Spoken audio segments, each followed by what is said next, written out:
The Percy Jackson series is one that is very near and dear to my heart, as it was the first long form book series I had ever read.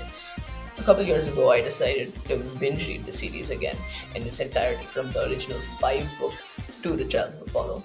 Once I had caught up to where the series was, I began to wonder where it would go next, and it didn't take long for me to get my answer because we got the Sun and the Star. But that's not what I'm here to talk about because shortly after the Sun and the Stars announcement, Mr. Riordan had to take on another book announcement for the same year, and it wasn't what anyone was expecting. After 14 years since the last book in the mainline Percy Jackson and the Olympiad series, we would be getting the sixth book, titled Dallas of the Gods. Once it came out, I finished reading it on the first day itself, reading for 20 minutes in the evening, then waking up the next day and finishing it off. And my thoughts on it were this: it was good, not great, not horrible, like some other books. And since then, the seventh book, Chalice of the Gods' direct successor, came out, and my thoughts on it remain largely the same. It's nothing special, just a really small, quick, and fun read.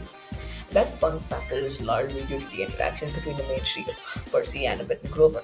At this point in the series, we've had so much time to spend with these three characters over the course of the books that seeing them go on a relatively low stakes adventure can be somewhat refreshing.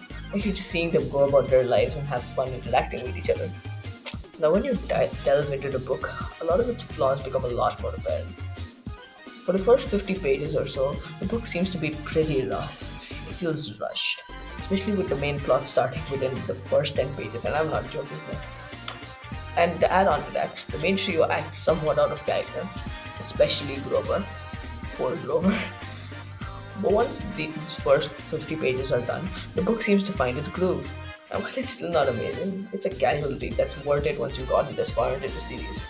However, if you're going into it hoping that it'll be good as Riordan's previous series, I'd say I'd tone down your expectations or just don't read it. So let's just get into. Yeah, it's alright. Okay, I'm kidding, but yeah, the plot isn't anything to write home about. The book follows the same plot structure that most BJO books tend to, without all the hopping between locations. Most of it takes place in one city, like just like the Chalice of Gods, and yet the rest of the story is pretty much the same. God finds Percy, gives Percy task, chaos ensues. But that's not really a bad thing. Sure, it's predictable and formulaic, but it's still fun. A main gripe I have with this book is just that it goes too fast. The characters seem to find solutions to their problems almost instantly, and therefore there isn't really much room for tension. But when you take into account that the book isn't really trying to create any tension, that aspect becomes a lot more forgivable. The issue of its breakneck pacing isn't. I hold to my opinion that it goes way too fast, never really letting you take in what's happening for more than a split second. Other than that, it's an enjoyable story that has its moments. Like I said earlier, the book shines when it lets the characters interact with one another. At least that was the case with the previous book. With this one, however, there are many scenes where the main trio doesn't really seem to be themselves. The scenes are few and far between, but they are frequent enough that they are noticeable. Now, it might be that these aren't very noticeable at all, and might just be the image of the characters that I built up in my own head, maybe an idealized version of them. As fans and as the larger fandoms as a whole tend to do, probably too frequently.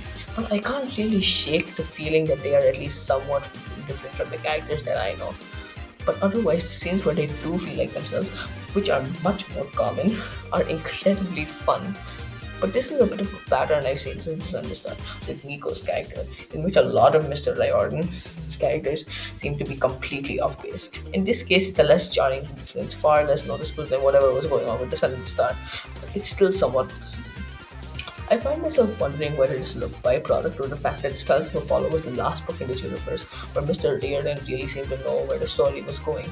Now that era of the franchise is over, with Trials of Apollo being the final big event in the series, the story lacks some kind of direction, and therefore the characters in the world seem different than they used to before this. It's just guesswork on my part. One can't ignore the decline in quality since the end of Trials of Apollo. I've said many times by now, Flattery Triple Goddess is a fun book. although lacking a bit of substance.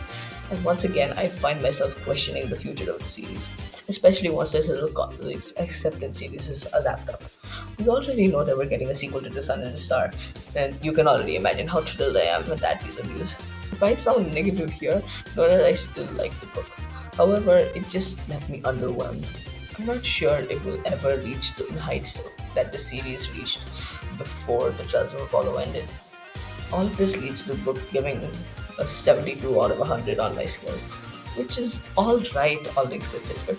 I'm hoping that the 8th book is better, but for what it is and what it's trying to be, this book means exactly that.